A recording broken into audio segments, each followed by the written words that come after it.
Assalamualaikum warahmatullahi wabarakatuh.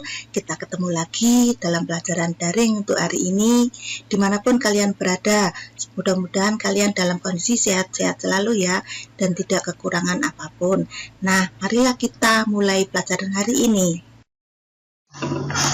Pengaruh interaksi sosial dalam kehidupan masyarakat, khususnya untuk bagian C ini, hari ini adalah konflik dan integrasi, di mana penggambarannya berupa konflik itu adalah perpecahan, sedangkan integrasi itu menunjukkan suatu penyatuan dalam masyarakat.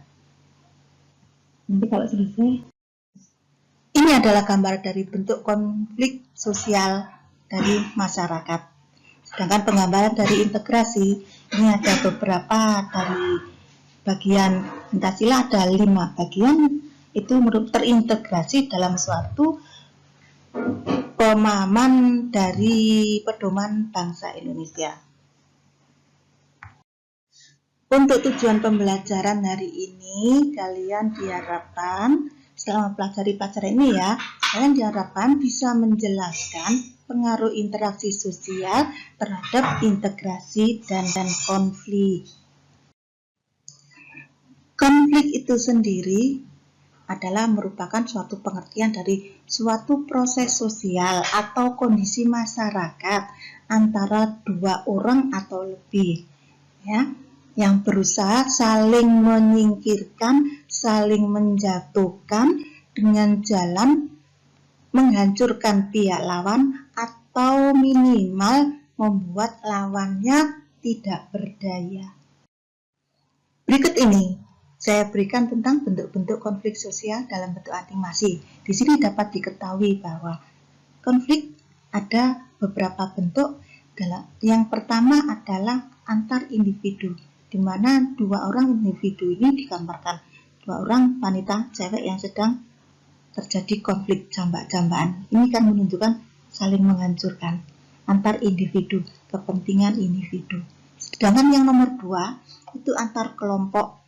Nih, antara geng satu dengan geng lain, antara partai yang satu dengan partai yang lain. Ya, ini menunjukkan dari satu kelompok ke kelompok yang lain, yang lebih besar lagi jumlahnya maupun tuntutan yang dipermasalahkan dalam konflik tersebut. Nah, di sini ada lagi tentang konflik antar individu dengan kelompok, ya, antara pribadi dengan kelompok. Ini contohnya pembulian, geng yang satu membuli seorang siswi, sedangkan dalam satu geng itu ada 3 orang, ya, yang satu berusaha untuk merekam. Jadi tidak antar individu, tidak antar kelompok, tetapi antar individu dengan kelompok. Di bawah ini saya gambarkan, saya berikan gambar-gambar contoh konflik-konflik yang ada di tengah masyarakat.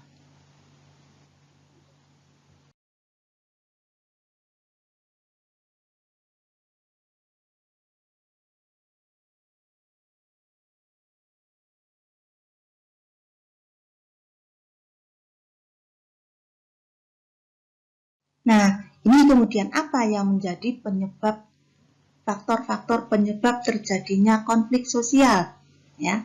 Yang pertama adalah perbedaan individu. Setiap individu memiliki perbedaan masing-masing. Perbedaan kebudayaan, karena negara kita adalah negara multikultural. Sedangkan perbedaan yang ketiga adalah faktor dari kepentingan, ya.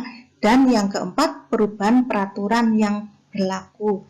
Di perubahan-perubahan cepat yang berlaku dalam masyarakat, sedangkan masyarakat itu sendiri belum siap untuk menerima perubahan tersebut. Apa yang menjadi akibat dari konflik sosial?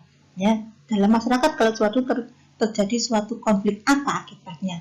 Yang pertama adalah meningkatnya solidaritas sesama anggota kelompok. Jadi sesama gengnya, sesama anggotanya itu malah lebih tebal lagi solidaritasnya, kesetia kawanannya. Sedangkan untuk suatu ukuran dalam masyarakat, kalau terjadi konflik itu yang nomor 2, yaitu retaknya hubungan antar individu atau antar kelompok. Terus terjadinya perubahan kepribadian pada individu. Terjadi perubahan, saling curiga dan lain sebagainya.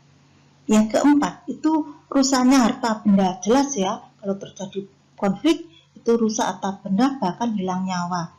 Kemudian terjadinya penaklukan antara satu pihak yang lebih kecil ditaklukkan oleh pihak yang lebih besar kekuatannya, itu sebagai akibat terjadinya konflik. Nah, sekarang bagaimana cara menangani konflik bila konflik itu ada dalam masyarakat? Sebelumnya, jika belum terjadi konflik, maka diusahakan menghindari dari masalah konflik, karena konflik sebetulnya tidak ada.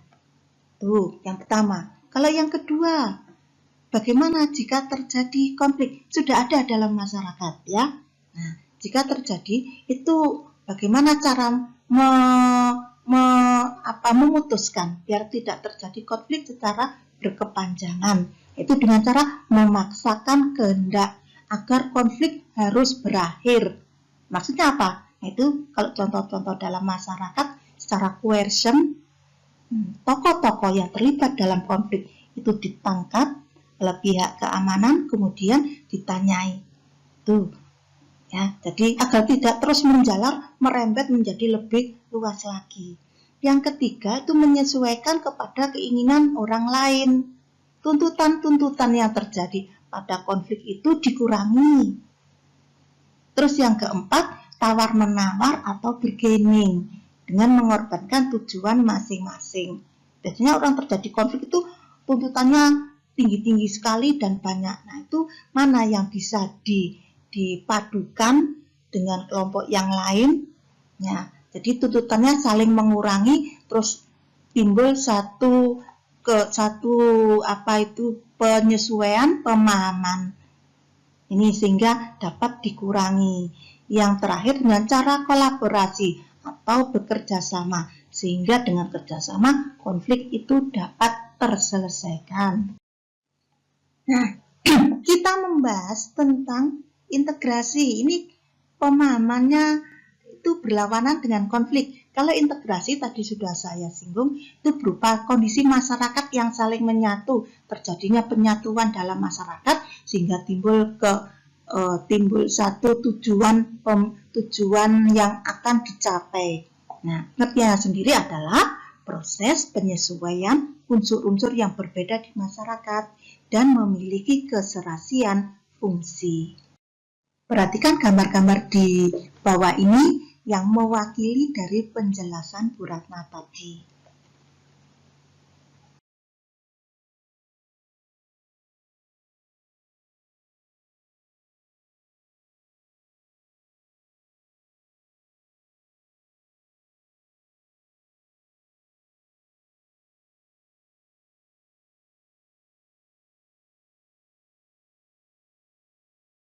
Terjadinya integrasi harus memenuhi syarat. Jadi masyarakat menjadi terintegrasi menyatu apabila anggota masyarakat merasa saling mengisi dalam memenuhi kebutuhan-kebutuhan mereka. Sebab jika masyarakat sadar bahwa kebutuhan mereka tidak bisa dilakukan sendiri tetapi secara kerjasama. Yang kedua, masyarakat itu berhasil menciptakan konsensus bersama. Konsensus itu apa? Konsensus itu adalah kesepakatan bersama-sama mengenai nilai-nilai dan norma yang berlaku. Dan nilai dan norma yang berlaku tersebut cukup lama berlakunya dan dijalankan secara konsisten. Dalam kondisi apapun, nilai dan norma itu tetap dilakukan. Nilai itu adalah aturan yang terjadi dalam masyarakat yang tidak tertulis. Sedangkan norma itu aturan-aturan yang berlaku dalam masyarakat yang tertulis dan sanksi bagi pelanggarnya juga jelas secara tertulis.